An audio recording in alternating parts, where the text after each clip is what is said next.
Bom dia a todos, meu nome é Fernanda, eu trabalho na Casa da Moeda desde 2010, em agosto comecei, então 13 anos. Eu sou formada em escultura pela Escola de Belas Artes aqui da UFRJ e hoje eu vim trazer para vocês um pouco do trabalho que a gente faz lá na seção artística da Casa da Moeda. Então eu vou falar um pouco dos produtos, né? Eu não tenho uma especialidade em impressos, mas na parte metalúrgica, então, por favor, sem perguntas impressas, não vou saber responder. Então, uma breve história da Casa da Moeda, né? Ela foi fundada em Salvador, em 1694. Ano que vem a gente completa 330 anos e eu espero que a gente tenha um evento e que a gente possa comemorar juntos, né? Ela é feita a princípio, né, são essas moedas provinciais, mais para abastecer a economia lá, local. Ela mudou bastante, né, de lugar. Enfim, ela veio parar no Rio de Janeiro. Essa é uma foto da Casa Moeda anterior à de hoje, que é ali na Praça da República. O prédio até hoje existe, atualmente é o Arquivo Nacional. E em 1984 ela vai lá para Santa Cruz, para o Complexo Fabril, né? É um espaço bem grande. Opa! Bom dia! Bom, então também, né, como 1984, ano que vem ela vai completar 40 anos, a gente também espera conseguir fazer alguma coisa para comemorar, né, uma medalha, um produto.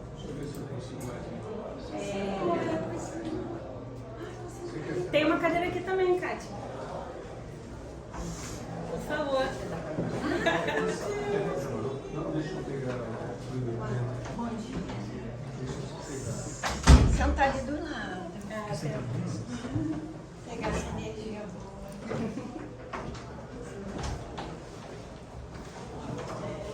Então, lá na Casa da Moeda tem muitos departamentos, né? E onde a gente está localizado é no departamento de matrizes. São feitas todas as matrizes para Casa da Moeda, para abastecer a produção. Nós temos a parte de perícia, até de laboratório de qualidade, né? E o que eu trabalho é a primeira lá, a seção de projetos artísticos, que hoje se chama SEART. Vou apresentar um pouco da SEART para vocês. Nós temos 3 profissionais que trabalham lá e que têm graduações diferentes, né? Então, o primeiro, que é o projetista de valores, ele é um profissional formado em desenho industrial, basicamente, e ele faz a parte de diagramação, layout, toda essa parte de design, né? Vou mostrar para vocês. A Mili, hoje ela é nossa chefe de seção. Ela está demonstrando aí, né? Essa foto é bem antiga. Hoje em dia a gente tem computadores melhores.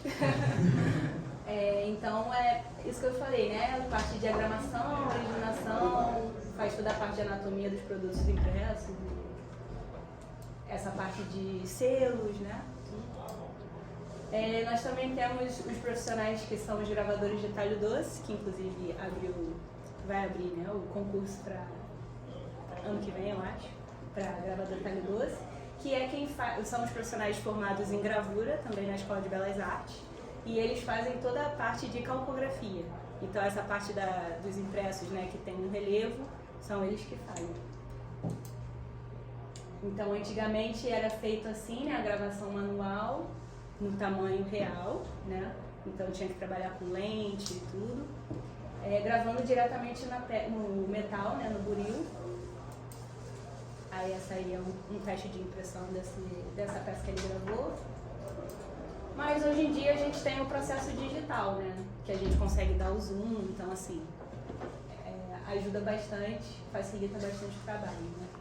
Com softwares digitais e tudo mais. Então eu trouxe alguns dos produtos impressos de exemplos, né? Para vocês verem. Tem os selos comemorativos. Eu trouxe alguns que achei mais interessante, assim, em formato diferente. Esse selo aqui, ele tinha um novo acabamento, né? Tinha um adesivo ali que dava uma holografia. Nós também temos os documentos de segurança, como os seus de cigarros, produtos assim mais, né, do dia a dia, carteira de habilitação. E nós vamos ter também o novo passaporte, né? Ele já foi lançado pela Polícia Federal e a partir do mês que vem a gente já vai estar emitindo com a nova caderneta. Tá bem legal, eu espero muito que vocês gostem desse produto. Claro que nós temos as cédulas, a nova cédula de 200, né? Não sei qual a opinião de vocês aí, mas eu gostei bastante dessa cédula. Levou bastante tempo para ser produzido, né? Mas a de 200 foi feito bem rápido, então acho que a gente tem que valorizar também esse esforço da Casa Moeda para isso ter sido feito. E finalmente nós temos os gravadores do Talho Forte, que são profissionais formados pela Escola de Belas Artes na área de escultura. Então a gente só faz a parte de relevo de moedas e medalhas. Tanto eu quanto a Kátia. Nós fazemos a parte de modelagem e também os layouts, né? Então esse é um dos exemplos de como a gente trabalhava antigamente. Assim, a gente ainda trabalha assim, mas antigamente era tudo feito na massa, né, na plastilina, com a modelagem manual. Esse é um dos exemplos da modelagem da moeda de circulação que teve comemorativa aos 25 anos do real. Eu trouxe essa foto mais para mostrar para vocês que o relevo é quase nada, né? Então, assim, a gente tem que trabalhar dando a impressão de que há um relevo grande com um relevo muito baixo para poder produzir de maneira rápida. Nós temos essa parte de retoque manual no gesso, né, que a gente acaba dando mais detalhe, por ser um material mais duro, né, mais rígido.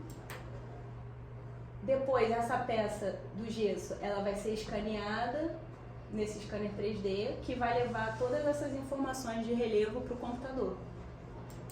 E no computador a gente faz a parte de modelagem digital, onde a gente acrescenta os outros elementos. Então, a legenda, a parte da legenda, textura, né, todas essas outras informações a gente acrescenta no computador. Como vocês podem ver aqui, essa modelagem que eu também fiz, ela só tem o papo. E depois que eu faço na plastilina, eu transferi para o gesso, ainda peguei alguns detalhes aqui da cruz, ainda fiz no gesso. E depois esse positivo do gesso foi escaneado e eu coloquei os outros elementos aqui, né? Não sei se dá para ver. A gente também ainda faz a parte de retoque manual. Às vezes quando sai da CNC ou da própria máquina laser, ainda precisa de algum tipo de acabamento, né? Para melhorar. E eu trouxe para vocês alguns produtos. Temos as medalhas. Medalhas com acabamento patinado, né, em prata e bronze. Aí essa daqui já é de 2003, né? Foi uma medalha que a Mili fez e a Alzira modelou. Não sei se vocês conhecem ela, mas ela modelava bastante medalha lá. E essa última aqui é de 2019, que foi feita para a Academia Brasileira de Letras. Nós temos as medalhas comemorativas no acabamento Proof. Essas medalhas, elas são em 40 milímetros e elas têm uma outra proposta de acabamento, né? O relevo é bem mais baixo e tem esse contraste do fosco e polido. Nós também trabalhamos nas medalhas de premiação. Foi um desafio, mas que a gente conseguiu executar com êxito. Toda essa parte aqui, ela foi modelada da deusa, né? Ela foi modelada manualmente e esses outros efeitos aqui, esses outros elementos, eles foram feitos no computador. Nós também tivemos essa medalha de participação, não sei se vocês já tiveram a oportunidade de ver, mas ela é pequena, né? Todo mundo que participou das Olimpíadas ganhou uma medalha dessa. Nós temos as moedas também. Até queria aproveitar que a Kátia está aqui, porque eu não sei quem modelou todos, né? Tipo, eu sei que a Mili me falou que você, a Glória e o Luciano fizeram os layouts, né? Mas a modelagem... Eu modelei R$1. R$1. 25 centavos. Ah, que legal. Os dois lados, né? Não, o reverso já foi todo digital, né? Ah, entendi. Só mudava o valor facial. Ah, legal. Bom, nós temos essas moedas comemorativas do Bicentenário da Independência, que foi rubro, níquel e prata. A série das Olimpíadas, né, que eu acho que foi uma das maiores séries que a gente já produziu, pelo menos ultimamente. E acho que foi um sucesso, assim. Nós temos as moedas comemorativas do Patrimônio da Humanidade, que eram lançadas uma por ano, contemplando essas cidades que são consideradas patrimônio, né? E essa última moeda de circulação, que foi comemorativa dos 25 anos do real, foi lançada em 2019. Bom, mas e o processo de criação, né? Eu trouxe como exemplo essa medalha dos 200 anos da independência do Brasil na Bahia, que foi a última que a gente fez. A única coisa que a gente recebeu foi o tema. A gente reparou que vamos dizer assim, as personagens principais eram todas mulheres, então a gente pensou em ter essa abordagem também, um enfoque nas mulheres, né? Esse desenho foi feito pelo Zé Carlos, ele também é projetista de valor. Mas, bom, a gente lá trabalha fazendo... Várias pessoas fazem o mesmo projeto, para terem linguagens diferentes e a gente poder escolher, o cliente poder escolher o que melhor atende, né, as necessidades.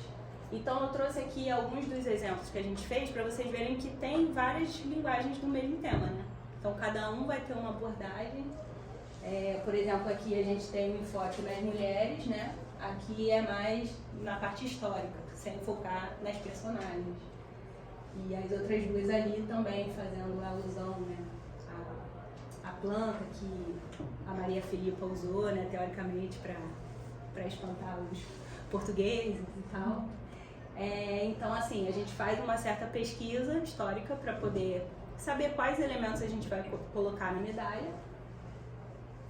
Mas a gente começa com um esboço, né? Então, esse aqui é o esboço da medalha do José Carlos. E você vê que a gente faz várias ideias, né? A gente vai trabalhando as composições do que a gente acha que poderia ficar interessante, até que a gente escolhe uma para finalizar. Então, essa foi a medalha que ganhou. Se vocês quiserem, aqui no QR Code tem o link para vocês comprarem. Ela tem também essa parte da tampografia, né, que já tem alguns anos que a gente vem fazendo em conjunto. E aqui eu trouxe um GIF, né, como é a modelagem, como ela é dividida, né. É claro que não é rápido assim, demora bastante trabalho para fazer, mas para vocês terem uma ideia de como é dividido. Bom, é isso. Eu gostaria de agradecer a oportunidade de falar um pouquinho com vocês. E se vocês tiverem alguma pergunta, eu e a Kátia estamos aqui. Agora junto a Kátia também. Eu tenho uma pergunta. Você mostrou logo no início a questão do selo e da carteira de habilitação. Sim. Deve ter questão de segurança, né? Sim. E como é que fica a segurança da... Eu já recebi o CNH virtual. Como é que a gente checa se é real o virtual? Sei. Essa pergunta não é para uma escultora. Não, eu fiquei pensando assim, porque esse dia eu fui parado e mostrei, ele ficou olhando. Sim. Como é que você conseguiu? Eu falei, não, direto do próprio Detran de São Paulo. Entendi. Eu nem sabia disso, não tem carteira. Ele ficou em dúvida. Você vem aqui, ó. Você vem aqui, Sim, mas ele não tinha como. Ele tentou acessar, que é coisa. Aí você tem um Posso dar uma opinião Então, só que aqui? apareceu Opinião. Uma opinião. Esse QR Primeiro, Code não funcionou no guarda. Aí apareceram uns números, aí ele ficou em dúvida. Aí é um problema muito do... só uma opinião. Primeiro, o profissional ele tem que estar capacitado Sim. para identificar. E segundo, é só você abrir pelo aplicativo, porque aquele aplicativo com o Eu vi o gov.com, aplicativo. Então, mas o profissional ele tem que estar verdade. Saber E se hoje o digital ele é aceito como o físico. Sim. Então, ele tem que estar capacitado Esse para isso. O problema não era seu. Até porque para entrar nesse aplicativo do Gov você tem que dar, né? Pois é, Só porque a hoje, segurança está justamente no acesso que Ao você tem ao aplicativo. Entendeu? Essa é a Eu segurança. quando peguei minha carteira, inclusive digital, eu tenho a física, mas existia lá uma observação bem pequenininha lá, escrito assim, tem uma cópia impressa na carteira. Eu resumi o que estava escrito, justamente porque se você estiver andando por aí, eu costumo viajar muito por esse Brasil, né, de carro, e em diversos lugares você não tem sinal. Então já não tem. Exatamente, também. Então isso é uma analogia junto com o digital hoje que a gente tem que conviver nesse período de transição. Então, do selo, a dúvida era o que você falou lá de cima que eu não entendi? Ele tem tipo uma banda holográfica, não é? É um efeito de hot stamping que deixa como se fosse um verniz dentro daquela parte do vitral. Entendi. Só um efeito. Uma pergunta, por exemplo, você estava falando da medalha das heroínas lá da restauração da independência da Bahia. Sim. Quanto tempo leva um projeto desses, assim, desde começar a desenhar até a medalha? Dá uma ideia de tempo pra gente, leva Então, de tanto a depende tanto. bastante. Esse projeto aí eu acho que a gente fez em 2 semanas, algo assim. Porque o projeto. Aí depois você tem Aí depois a gente tem a parte de análise crítica, em que a gente senta com o pessoal da produção, a parte da engenharia, a gente vê a viabilidade, né? De repente tem uma área que, isso aqui não vai ser fácil de produzir, ou você tem que ter cuidado nessa área aqui, então a gente refaz o projeto. Então a gente faz o projeto e aí tem essa parte de avaliação. Se o projeto estiver ok, pode ir para o cliente. Se não tiver, a gente volta, refaz. Quer dizer que assim, você pode ter um monte de ideias. Se o pessoal da produção diz, aqui não vai dar para fazer, vocês voltam de novo para a prancheta. Ah, sim. Não, eu estou tentando entender, assim, existem vários organismos dentro da Casa da Moeda e vocês, assim, quando fazem o projeto, o desenho, têm as ideias, vocês podem ter ideias maravilhosas, mas podem não ser factíveis, então vocês têm que voltar a se adaptar. Sim. É que eu me lembro de alguma vez você falar alguma coisa assim com relação às das Olimpíadas, onde de repente, não, eu queria fazer assim, não, eles disseram que tinha que fazer daquele outro jeito, tipo, volta o desenho, readapta o desenho. Quando a gente trabalha com moeda, é um pouco mais complicado porque o Banco Central ele tem que aprovar. Então, às vezes, mesmo a gente tendo aprovado na parte da engenharia, da parte da produção, o Banco Central pede, não gostei disso aqui, não gostei de alguma coisa e pede alguma alteração. Pode acontecer também. Que são as discussões do conselho, né, do monetário, naqueles analistas Isso, todos. Mas as medalhas, assim, a decisão fica entre o desenho, o projeto e o pessoal da produção, é isso? Porque depende A gente tem bastante liberdade para fazer o projeto, né? Mas é claro que tem as limitações, né? A gente está falando de uma indústria, né? Que tem que produzir, que aquilo tem que ser factível num determinado tempo X. No caso, essa daí a gente fez bem às pressas mesmo. Então, assim, tem que ser um projeto que seja fácil de executar. Por exemplo, esse caso dessa aqui, né, tinham 3 retratos. E aí eu vi que se eu fizesse na plastilina não ia dar tempo, porque na plastilina é do zero. Então o que eu fiz? Eu levei a informação do layout pro Artcan, ele já dá uma certa altura de relevo ali, daí eu só fui editando. Então, Fez a modelagem. Artcan é um software de modelagem 3D. Isso. E a gente tem que ir perguntando essas coisas, porque Foi a primeira vez. Os termos do dia a dia, né? para elas o termo do dia a dia são algumas palavras que a gente fica, o que será? Tá. Não, mas eu acho ótimo, porque a gente também tem que aprender que existem outros termos. Mas então levou pouco tempo esse projeto porque vocês deram uma acelerada de alguma forma. Sim, o tempo de execução estava bem curto para o lançamento, né? E a gente tava lá. Então, você sabe. Então a gente teve que correr, assim. E preciso contar que o pessoal do museu lá de Salvador ficou super emocionado. Porque assim, uau, puxa vida, porque importância para eles. Mas eu também notei que assim, essa foi uma medalha com um 3D assim, com profundidade Sim. bastante importante. Então, mas a gente nem chegou na altura máxima. Então pode ficar Nesse mais caso. ainda. Poderia, Poderia. mas depende.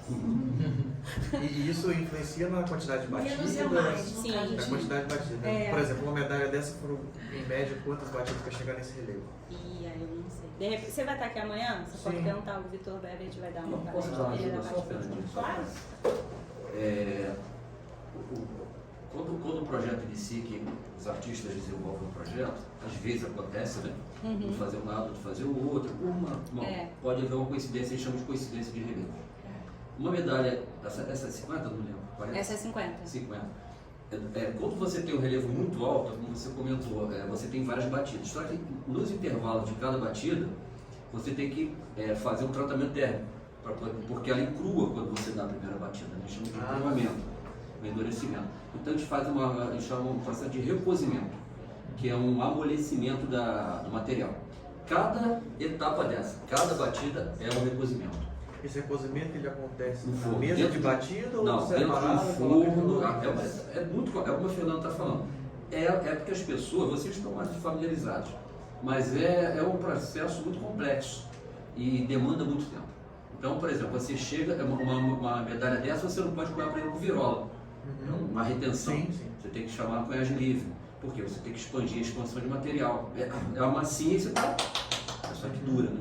Sim. Aí conforme você bate, você endurece. É igual pegar um clipe de escritório e ficar brincando com ele. Você percebe que ele vai esquentando, endurecendo até quebrar.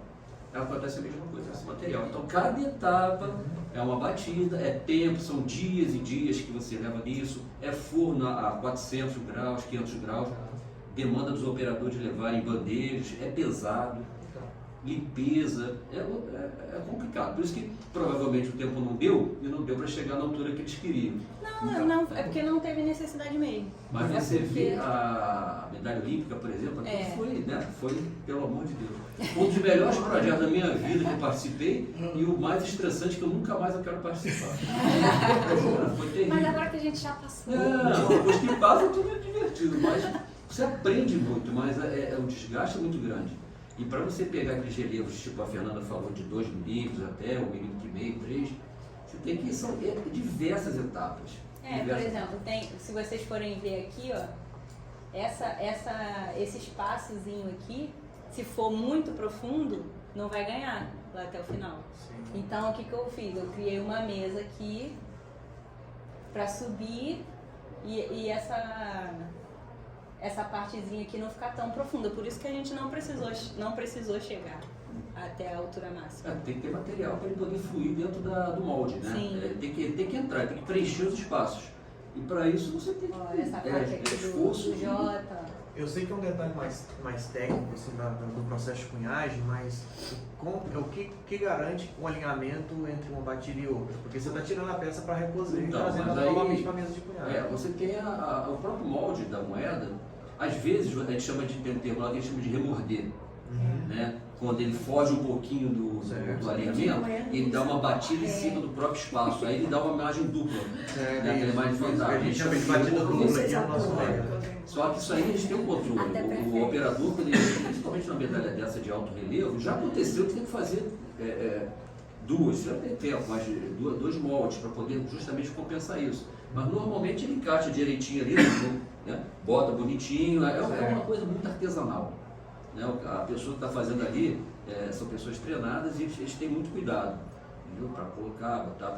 Às vezes nós temos diversos tipos de prensa lá dentro, pneumática, com batidas mais fortes, mas normalmente você faz por esmagamento, que é uma coisa mais lenta, né? Para poder o material ir fluindo devagar. Às vezes não tem pancada, a pessoa monta o molde ali e bota a prensa hidráulica, por exemplo. Você encaixa, desce para ela devagarzinho, aí ela vai para o esmagamento e não de uma porrada. Então é um outro processo de batida. Já tem vários processos. Como a cada produto, como a Fernanda falou, Cátia, a gente faz uma análise crítica, o pessoal da produção participa da engenharia de processo e discute quais são os melhores meios para chegar nesse resultado. Fernanda, é uma pergunta, não sei se você vai poder Se não for de responder. impressa. Não, fica tranquila.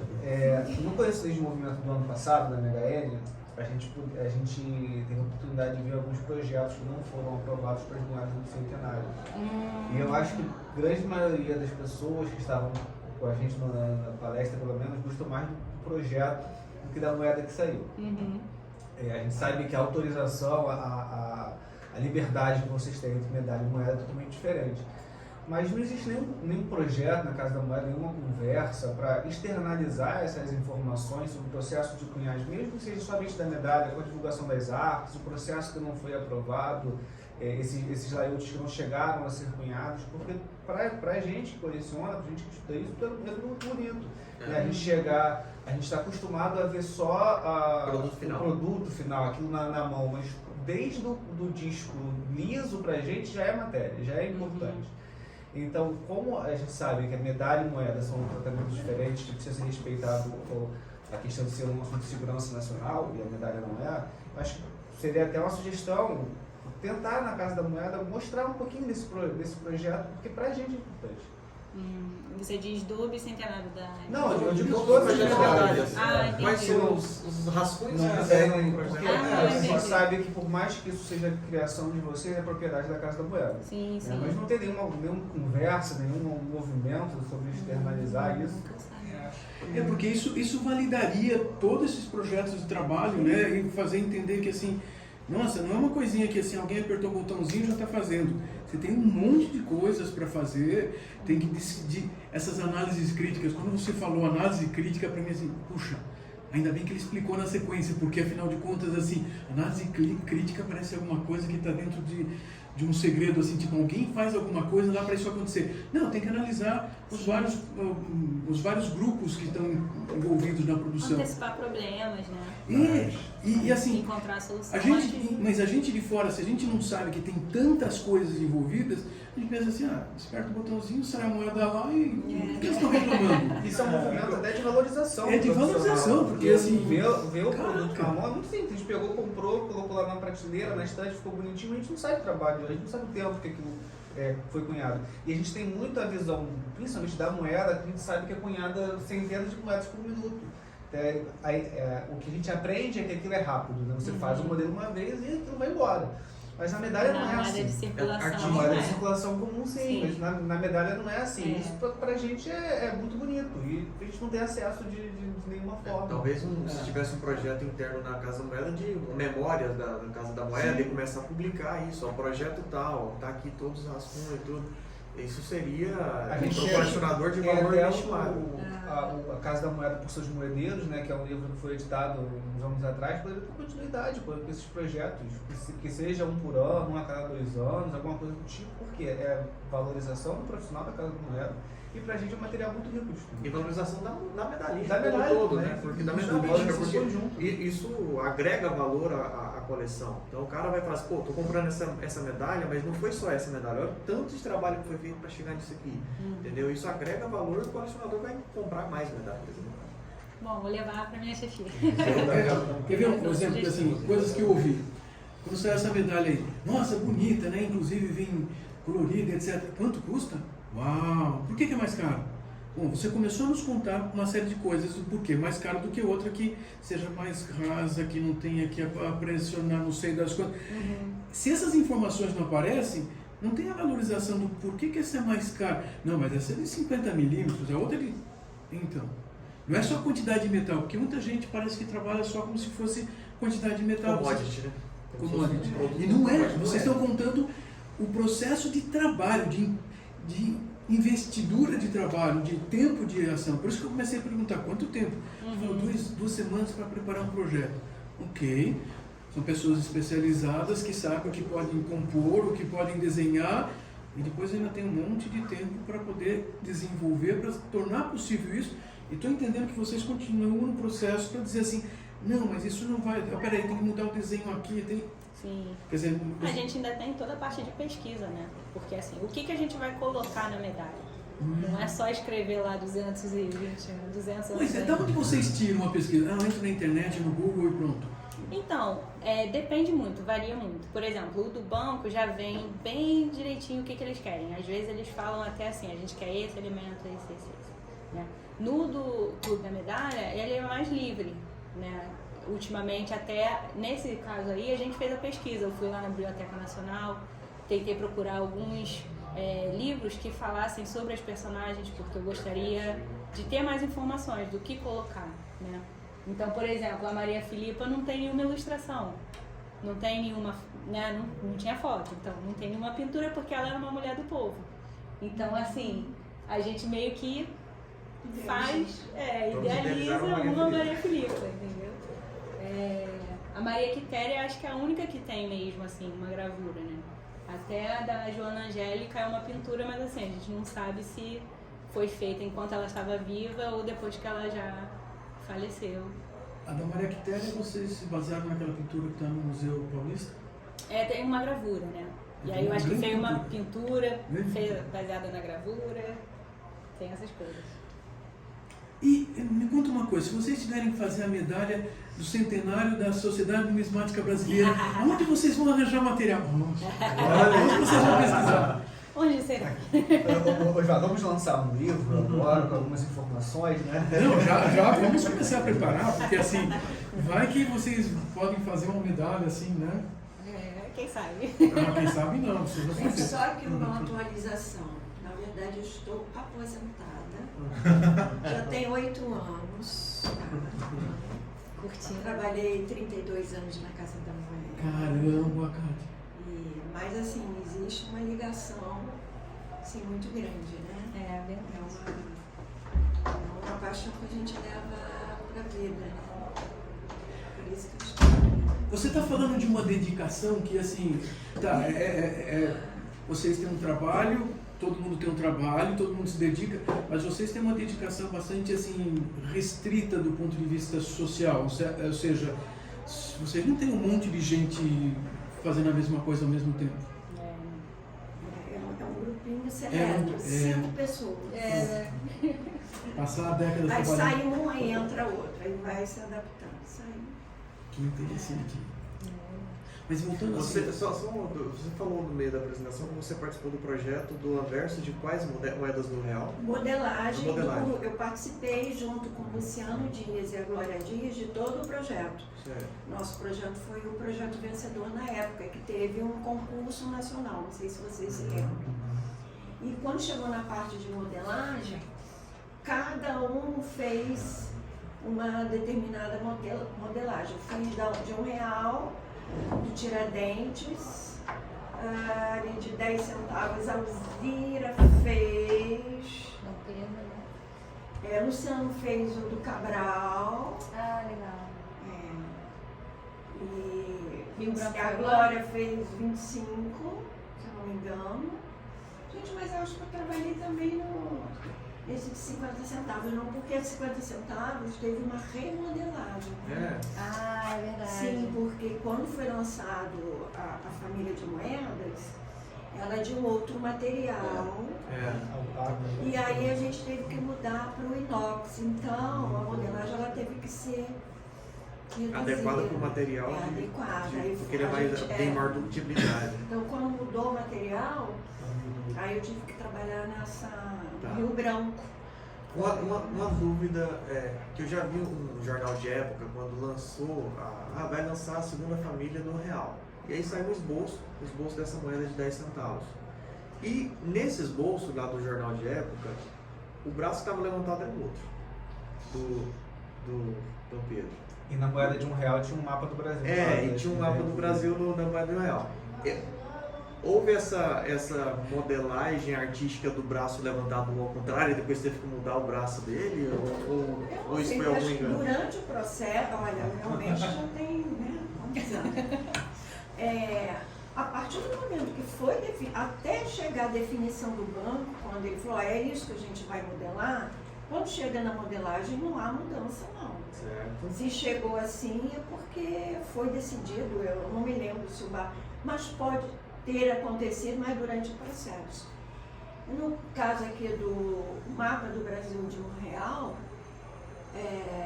existia uma ideia de se fazer aquela, como é que é? Imagem latente? Imagem latente, que seria quando, num determinado ângulo, né? Você veria o mapa e você virava Então Como havia isso esse acontece na Libra, né, projeto hoje? de se fazer a imagem latente, mas eu não me lembro exatamente qual foi o motivo e retirou o mapa.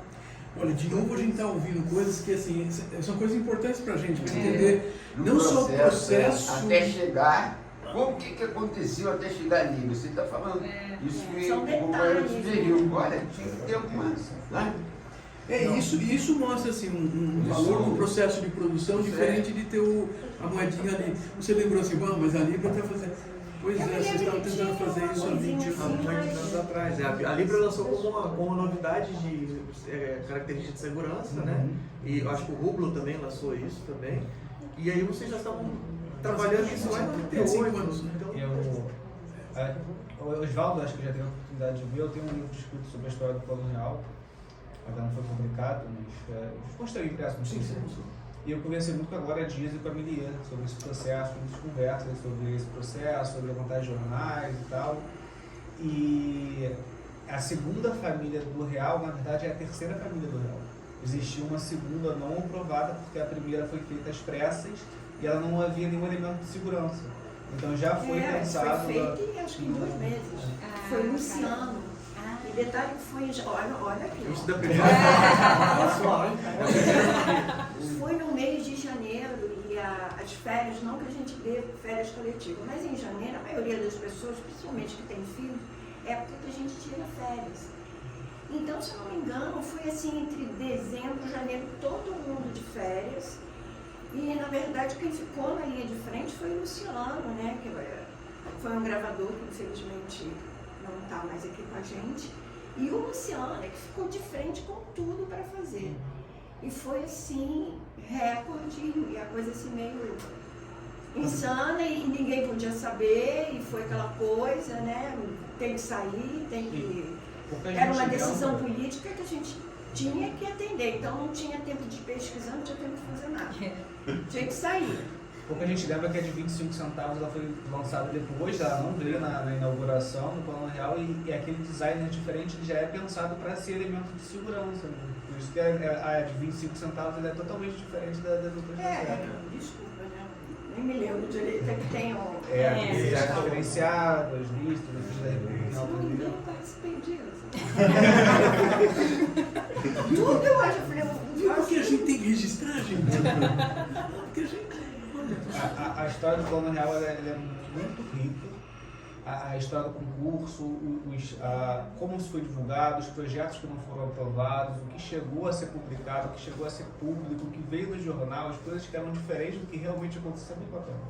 Tem um folderzinho, né, que eu guardo com todo carinho, que foi lançado na época. É um folderzinho que conta, né, resumidamente essa história. Então tem o projeto vencedor, as características principais, tem a participação de todos os artistas e também tinha agências de propaganda, então muito bacana. Eu guardo esse folder. Com carinho. Tá, só uma última dúvida, eu sei que muita dúvida aqui, mas a gente tem, são raras as oportunidades que a gente tem acesso claro, a pois vocês. Você falou que faz o molde de gesso, faz o escaneamento 3D. E aí para passar para o punho, vocês usam hoje CNC, usa laser, usa pantógrafo, como que... Antigamente era no pantógrafo, né? Depois a gente passou a usar CNC, e vinha direto do computador, o arquivo. E hoje em dia a gente tem usado mais a laser, mas a gente também usa CNC. E o laser ele é aquele que fica 72 horas lá, ele escaneando o metal ali, né? Depende do arquivo. Qual a diferença dessas duas coisas? O restante aqui já não sabe o que é a diferença das duas coisas aí. O CNC, ele tem uma ferramenta de corte, né? E ela tem uma ponta assim milimétrica e ela vai desbastando, né, o metal. Pelo amor de Deus. Vem aqui, ó, perto aqui. Pois é. Acho que você faz. Não precisa não. É porque tem uma coisa muito engraçada, coisas que vão acontecendo, os apelidos que vão sendo dados. E eu, particularmente, o que é chamado de CNC, que na verdade hoje tudo e qualquer coisa é o CNC. CNC é comando numérico computadorizado, é uma linguagem de máquina, câmbio. Então, quando nós mudamos, Quando nós mudamos a tecnologia, né, Kátia, lá que em 99, nós compramos um sistema de fresadora. Na verdade, é um sistema físico, né, com ferramentas. E ele era a novidade da época, e era o tal do CNC, né? O CNC. Na verdade, o CNC, o que ele faz? Ele é uma conversão, né? Ele pega os arquivos digitais, né? Você manda as extensões de arquivo lá normais, TIFF, seja lá o que for, e joga para a máquina e ela converte em dados numéricos, que são vetores, são coordenadas, x, y, z. Tá? Então, na verdade, isso é uma conversão, é o comando numérico do computador. Ele recebe essa informação, transforma lá dentro aquelas coisas, tudo em números, aí diz os relevos que elas deram e tal, mas tudo assim, x, y, z, Então, quando a gente fala de CNC, Fernanda, não esquenta não, que todo mundo lá fala isso, tá? Pois é, tá? fresadora. Todo mundo, né, fala CNC. Mas na verdade é fresadora e o sistema laser que a gente tem lá. Tá? Mas tudo se você tiver hoje, sei lá, eu costumo usar essa brincadeira, tá? Se você tiver hoje em casa uma torradeira com um sistema digital que você conecte, vai virar um CNC. Mas é isso, tá, gente? Só para ter esse diferencial, o CNC ele é o intermediário que ele recebe das estações de trabalho dela, aquela linguagem digital dos arquivos, e converte todas as extensões em coordenadas de usinagem de máquina, linguagem de máquina. Tá? E esse laser, assim, isso foi em 99 que a gente adquiriu esse sistema, né? Foi uma revolução, né? Totalmente diferente. E nós fomos, né, Kátia? Eu também, nós viajamos para a Nós Alemanha. viajamos para a Alemanha para aprovar o Kátia fomos para a Alemanha, fizemos comissionamento, aprovamos o equipamento, veio. E foi assim, uma virada, né? E hoje a gente está evoluindo, estamos adquirindo nesse momento um novo sistema laser, já é um outro tipo de laser mais moderno, mais rápido. Eu vi um alemão que é o tal do Femto Laser, que ele é diferente já do laser que a gente tem. A Fernanda, depois você falou do acabamento, não vou nem tu falar sabe, nada. né? Esse tipo de laser, ele já vai dar características especiais, ele já rebarba o que eles faziam manualmente, a ideia é os retoques. Tá? Perdi Perdi o fio. minha profissão. Mas Kátia, não esquenta não, que vai ter o retoque, eu não acredito nisso. Então esse tipo de laser, a proposta é que ele dê características especiais de polimento, por exemplo, em relevo, faça o inverso, que a gente trabalha com fosco polido, normalmente é na base, né? Que é o frost, né? Só que a gente vai, a ideia é que inverta, que a gente começa a inverter e novos elementos possam ser criados. Fazer o fundo Fazer um fosco fundo. reverse the proof. e inverso o relevo proof, né? polido. Muito legal. É muito difícil, isso aí é muito difícil, hoje a gente não tem recurso. Pois é. Aí eles vão poder viajar na maionese. Começar a lançar o brilhante circulate proof, né? Pro real, né? Uma coisa assim. Seria legal. Seria legal. Tá, desculpa, eu só quis Que fazer isso, essa não? observação só para Até te agradeço. ficar...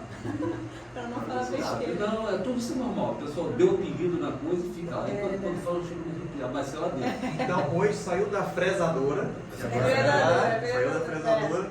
Vai para vocês ainda fazer o reforma. Fernanda, eu ainda chamo de CNC. E você, o pessoal da ferramentaria chama, engenheiro lá dentro chama, Mais eu antiguinhos, já desisti né? de brigar com Tem que isso. Tá? atualizar aí o termo.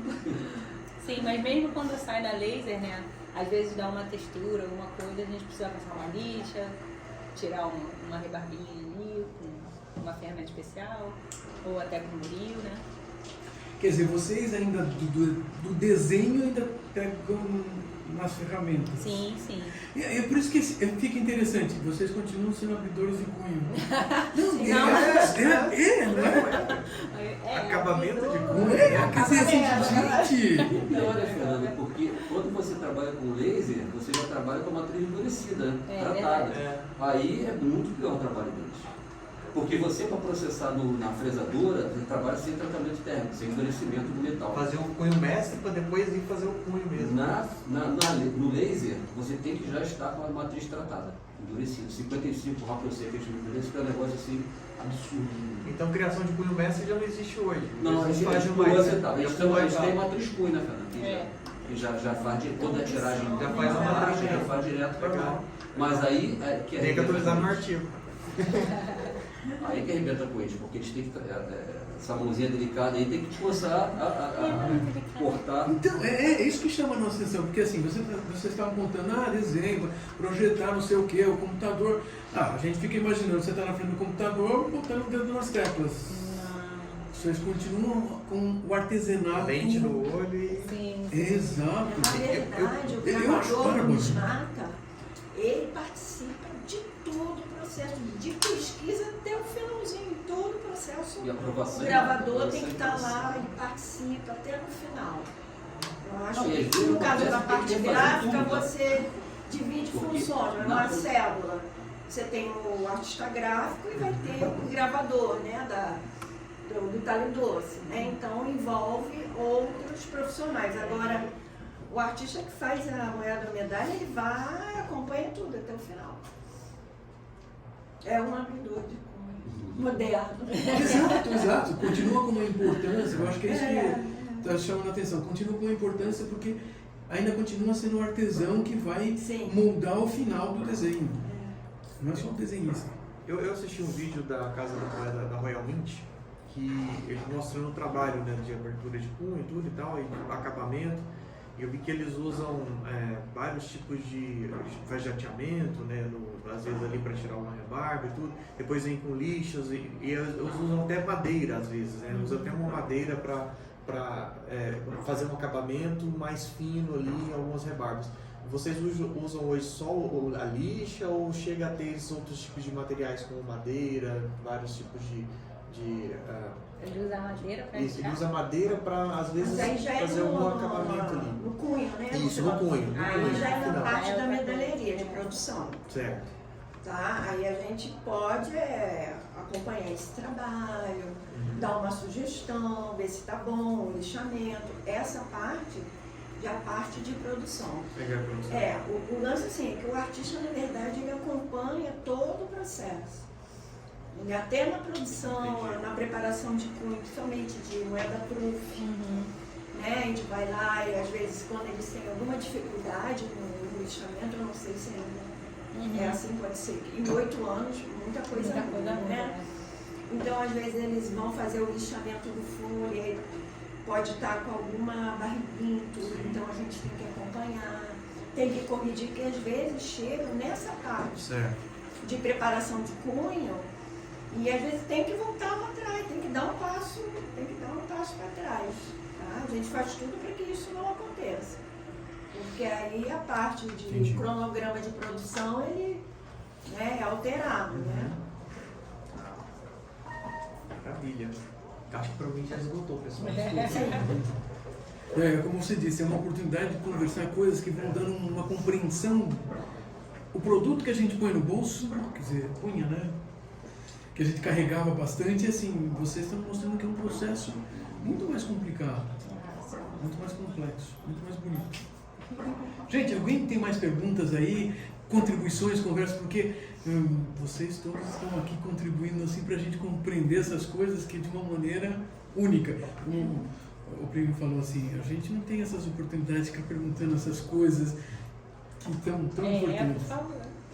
Porque assim, vocês estão falando aqui, as moedinhas aí, elas são mais complicadas de serem feitas no desenho, no processo todo, do que só martelar umas moedas lá, que já nem é martelar, né? Não. Eu queria fazer uma pergunta sobre a liberdade criativa que vocês têm. Tipo, vocês recebem claramente demandas, né, mais específicas quando a gente está falando de meio circulante, mas vocês também têm um trabalho de produção de medalhas e tal, e de forma geral, algumas são associadas a momentos específicos, né, centenários e outros momentos, mas também tem algumas outras séries que tem mais espaço para vocês decidirem, a gente quer fazer isso, a gente quer fazer de tal jeito. Como é que funciona tudo isso? Tipo, vocês, essa liberdade criativa que vocês têm?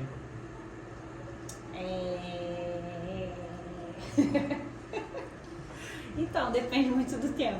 Porque às vezes, mesmo sendo uma medalha, né, ela vem de uma demanda de um cliente que já tem mais ou menos uma ideia do que quer e tudo mais. Então, como eu te mostrei ali, um mesmo tema permite vários tipos de abordagem, né? E vários tipos de linguagem sobre aquele tema. o cliente vai escolher o que ele achar que é melhor, né? Então, assim, eu diria que a gente tem bastante liberdade até para criar, se for dentro do tema e dentro das especificações que a gente tem para fazer, eu diria que a gente tem uma certa liberdade. Mas...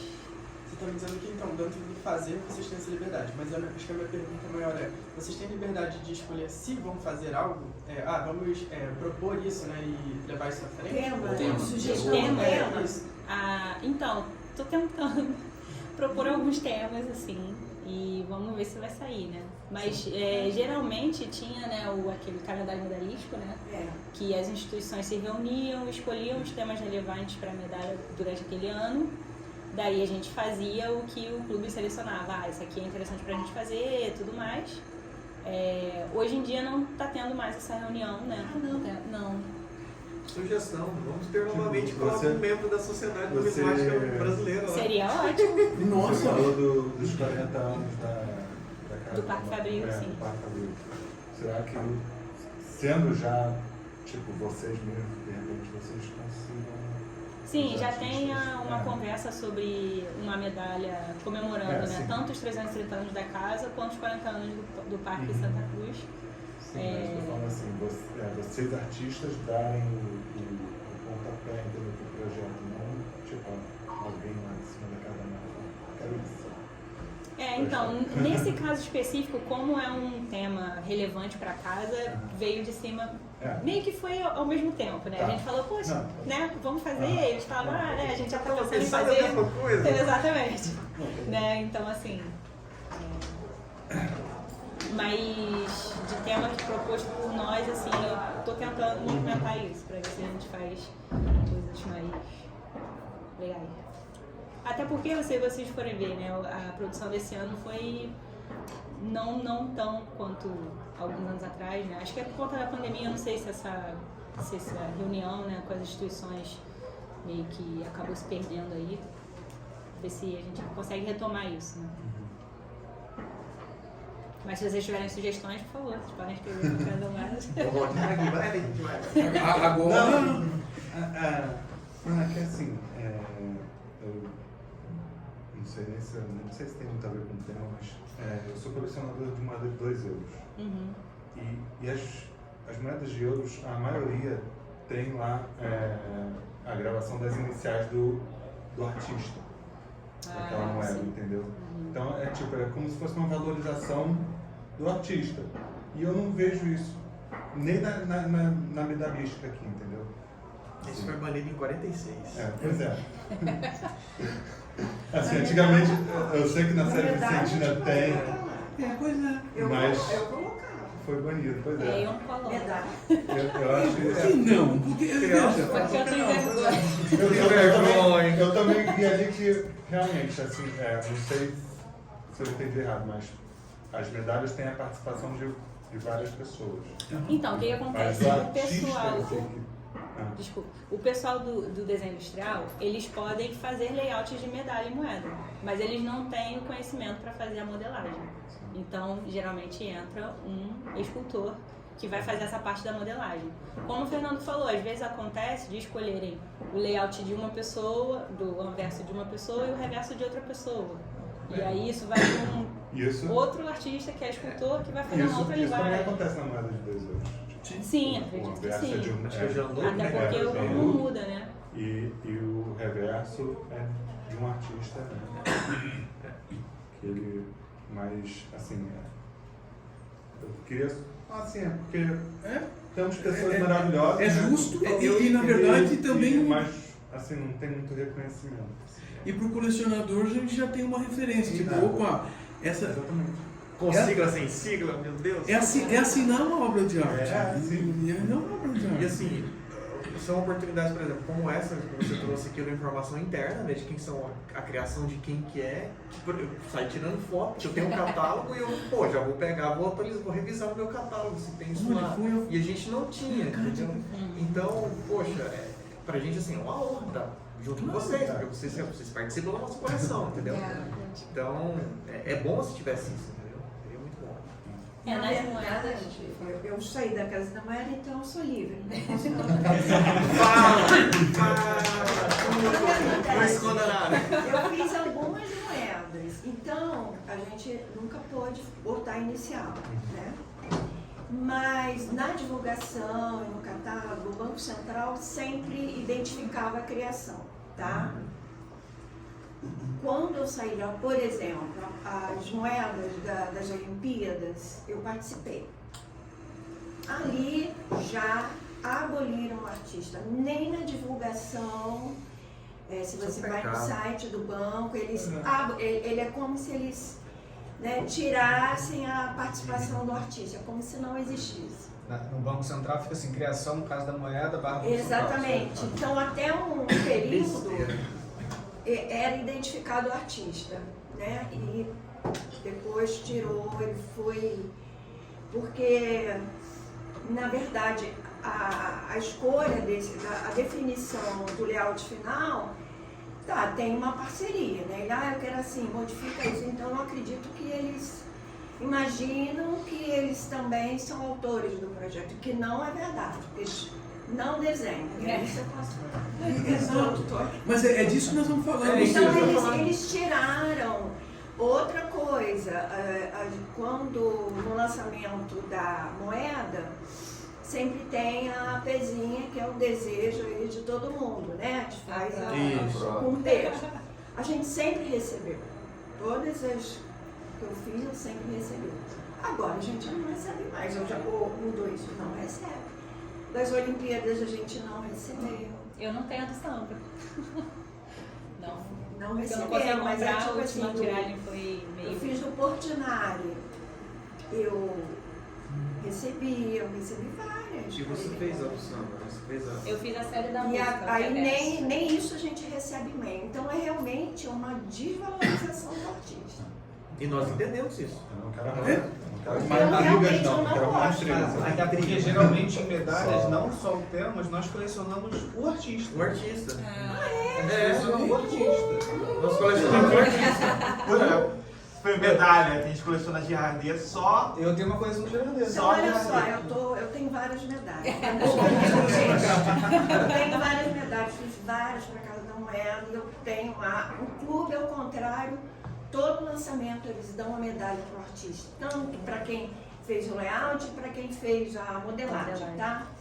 Então eu tenho um montão de medalha lá e provavelmente eu não vou ficar mais, vou vender. Aí eu estou fazendo um inventário. E, gente, eu tenho bastante coisa. Eu fiz assim, para o clube da medalha, entre projetos, eu tenho quase 80 medalhas. Já deu um catálogo para Que eu fiz. Eu, como autora, modelagem, ou fazendo só modelagem, com parceria com outros artistas. Aí eu falei, gente, eu tenho bastante. É que eu tenho uma editora numismática, deixa eu te dar. Estamos lançando alguns Eu sempre, interessante, gente, que eu sempre disse, acho que eu fiz umas 40, porque realmente eu digo, acho que eu fiz umas 40 medalhas, não, fiz agora. Tem quase 80 medalhas. Entendeu? Você vê como sou leigo, né? Então, tem gente que coleciona o artista. Eu podia também fazer uma coleção de 2 euros só pelo artista tal. Eu tenho algumas medalhas da Glória e elas estão separadas numa Agora caixinha também como tem a Glória. bastante. Eu estava pensando com a Fernanda, eu sou apaixonado por aquela medalha do moedeiro da Glória. Eu tenho. É extremamente Uma das diferenciado, mais uma lindas. qualidade enorme.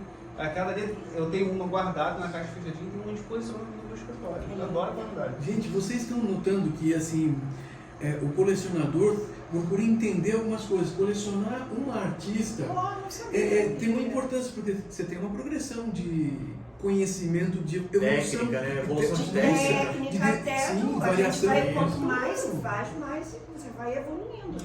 Por isso que é importante saber quem são vocês que marcam essas Tá bom, vou medalhas. Coloca essa sigla. É verdade. Se na medalha dá para colocar, mas são 4 ou 5, sei lá, deve ter algum jeito de valorizar isso, né? Na moeda não pode, tá bom. O cliente Banco Central, eu acho que é um cliente muito chato, né? Eu posso dizer isso aqui. Mas sim, agora... A gente é livre, né? A gente é livre. Agora, E a gente entende que a culpa não é da Casa da Moeda, a gente entende que a culpa é do Banco Central. E assim, mas no caso do Clube da Medalha, aproveitem, valorizem e levem essa demanda para dentro. Se precisar, a gente até faz aí alguma coisa para falar, olha, coloquem a marca do artista, pô. Não, Isso é realmente é importante. uma escolha minha, não vou colocar, mas É, vou mas colocar. vamos fazer um abaixo assinado e entregar para a Fernanda. Fernanda, você também vai ter que colocar. E todo mundo vai ter que colocar. E o pessoal da produção vai ter que dar um jeito de colocar a marca. Essa aqui, cara, essa menina é genial. Genial. Ela entrou na Casa da Moeda e ela tem uma capacidade de, sabe, de fazer o melhor, tudo que ela faz. Ela é muito dedicada, extremamente inteligente, extremamente talentosa. Eu sou fã.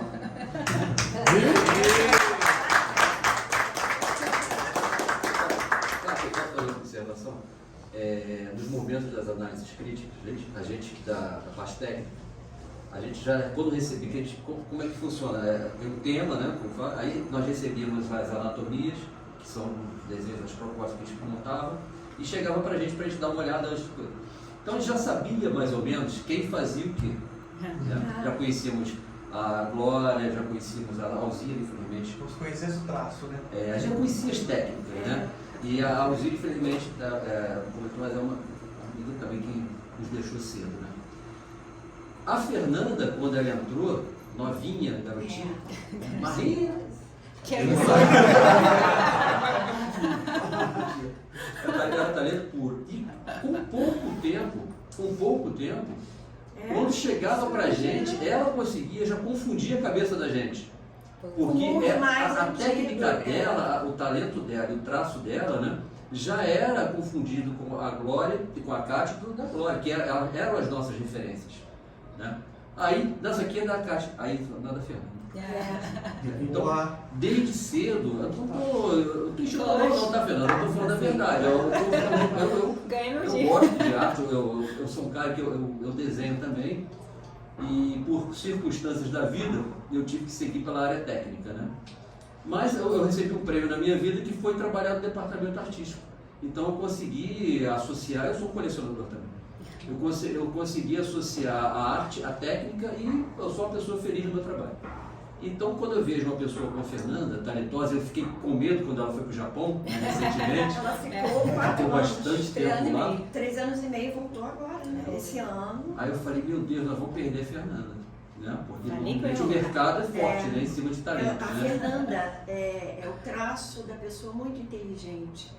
Ela necessita de estar, é uma buscadora. Não, Fernanda, não está enchendo a bola não, a gente está tem que falando ter de gente motivação, ela profissional. tem que se entediar, eu sei, eu quero uma coisa nova, então ela tem esse perfil. E isso para a Casa da Moeda eu acho muito importante, porque ela tem esse perfil de buscar uma coisa nova, uma nova proposta, né? Porque senão ela E a geração nova, né? Está associada à tecnologia, a transição, né, do analógico para o digital, ela tem essa percepção, ela consegue trabalhar bem a questão do que foi modelado para jogar para dentro do computador, ela já conhece a fabricação, então é um talento. Agora, quanto tempo você está lá, Fernanda?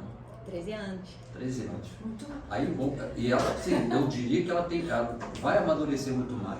Mas hoje, você pegar profissionais para treinar no nível dela, quanto tempo vai levar? Então, é isso, gente. Falou.